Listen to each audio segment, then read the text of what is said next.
안녕하세요, 화산입니다. 오늘은 두릅나무과의 여러 해살이 식물인 독활에 대해서 알아보겠습니다. 독활은 땅두릅이라고 부르기도 하고 유사한 발음으로 인해 딱두릅이라고 하며 사계절 땅속에서 독하게 살아남는다고 해서 붙여진 이름입니다. 또한 바람에 움직이지 않는다는 뜻으로 독활이라고 부르며 이른 봄철 어린 순을 뜯어서 식용으로 사용합니다. 독활과 참두릅은 서로 엄연히 다른 식물로 쉽게 생각해서 나무에서 두릅순이 나오면 참두릅이고 땅에서 순이 나오면 독활로 구분하면 됩니다. 참고로 개두릅은 엄나무순을 말하는데 두릅 맛이 난다고 해서 개두릅이라고 흔히들 부르고 있습니다. 독활은 일부에서 최고로 암에 좋은 음식으로 통한다고 해서 봄철에 반드시 섭취해야 할 약초로 인정받고 있습니다. 이것은 버섯산행 중에 촬영한 것인데 이처럼 산이나 마을 인근 주변에서 찾을 수가 있고 현재는 농가에서 재배를 많이 하고 있습니다. 큰 특징은 작은 잎은 달걀 모양 또는 타원형이고 가장자리에 톱니가 있으며 꽃은 7, 8월에 크고 연한 녹색으로 핍니다. 열매는 9에서 11월 사이에 검게 익으며 뿌리를 말려 주된 약재로 사용합니다. 맛은 쓰고 달며 성질은 평하거나 따뜻한 편으로 작용 부위는 간경과 신경, 소장경 그리고 방광경에 들어갑니다.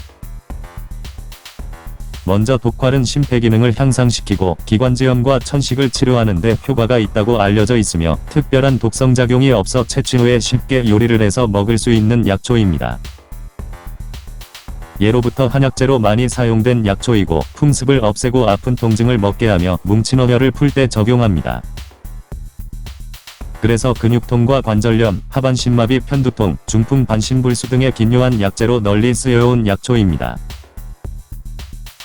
특히 관절염 시 주로 동반되는 연골조직 파괴 억제 활성도에서 유산균을 이용한 발효 과정을 통해 독활의 주요 생리활성이 증가하였고 염증 반응 억제 효과도 증가한 것으로 확인이 되기도 했습니다. 주요 성분에는 클로로필과 사포닌이 매우 풍부해서 천연 항암제로서 암 치료에 굉장히 좋고 개두릅과 참두릅에 비해서 2배 이상 함량이 많습니다. 그래서 독활은 우수한 천연 항암제로 개발이 가능하고 8종의 암세포주에 대해서 세포독성을 나타내기도 했습니다. 또한 비타민C가 쑥과 죽순보다 무려 5배가 많다고 알려져 있기도 하며 높은 폴리페놀 함량과 라디칼 수거 능력을 통해서 독활의 높은 항산화 효과를 확인하기도 했습니다. 양리작용에는 해열과 진통작용, 진경작용, 소염작용, 강심작용, 혈액응고 촉진작용, 강압작용 등이 실험을 통해서 밝혀지기도 했습니다. 동의보감에서는 기침이 나고 숨을 잘 쉬지 못하며 목이 쉬어 소리를 내지 못하거나 기침이 나면서 가래는 없는데 목구멍에서 무엇인가 걸린 것을 치료한다고 되어 있습니다. 또한 장의에 열이 몰려서 변비가 생기고 오줌이 잘 나오지 않는 것과 풍비와 기비를 치료한다고 기록되어 있습니다. 그리고 간과 신이 허약해서 힘줄이 가드라들고 뼈가 아프며 한쪽 다리와 무릎을 쓰지 못하여 늘어지고 시리면서 저린 것을 치료할 때 적용합니다. 이때는 독활과 당귀 100작약, 겨우살이 1000군 각각 1g과 생강 3쪽과 함께 물에 달여서 빈속에 먹으면 됩니다. 본초독감에서는 습에 상해서 목을 돌리거나 들기가 몹시 힘들어 하는 것을 치료할 때 독활을 썰어서 술과 물을 섞어 달여 먹으면 낫는다고 전해집니다. 독활의 아줄렌 성분은 항알레르기 작용과 소염작용이 있어 비증과 류머티즘 관절염, 신경통, 중풍, 후유증 등의 효과를 나타내기도 했습니다. 이런 경우에는 독활을 하루 5에서 12g을 달여서 먹거나 환으로 가루내서 술에 담궈 복용하기도 합니다. 독활 논문 발표에는 신호전달 경로를 차단함으로써 항염증 활성을 활용할 수 있고 독활 뿌리와 잎 줄기 추출물은 천연항염증 치료제로 활용할 수 있다는 내용이 있습니다. 그리고 산화질소와 염증성 사이토카인에 대한 강한 억제력을 확인해서 타박상과 상처치료, 피부궤양 등의 효과가 있기도 했습니다. 최근에는 기관지염과 폐렴 등의 건강을 돕고 미세먼지 제거에도 효과적이라고 해서 더 많은 사람들이 찾고 있는 약초가 되기도 했습니다.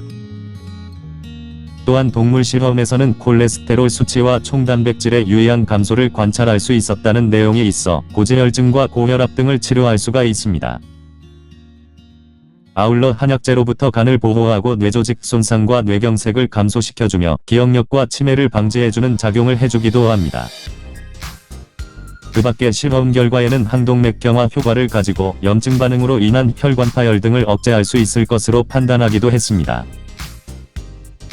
독활은 모든 부분을 약재로 사용할 수가 있지만 이 중에서 뿌리를 주약재로 많이 사용합니다. 말린 뿌리는 10에서 20g의 물 2리터를 붓고 물의 양이 3분의 2 정도가 될 때까지 달이면 되고 다리넥을 반으로 나누어서 아침 저녁으로 공복에 2회씩 복용하시면 됩니다. 독활은 초장과 함께 섭취하면 항암작용이 뛰어난 베타카로틴이 초장에 함유된 식초 성분에 의해서 효소가 파괴가 된다고 하니 유념하시길 바랍니다. 그리고 많이 먹게 되면 설사와 복통을 유발할 수가 있어 일반인은 한 줌 정도 몸이 찬 사람은 30에서 40g을 기준량으로 보고 있습니다. 또한 잎에는 피부염을 일으킬 수가 있고 알레르기가 잦은 사람의 경우에는 소량씩 섭취해본 후에 사용하시길 바랍니다. 시청해 주셔서 감사합니다. 지금까지 화산이었습니다.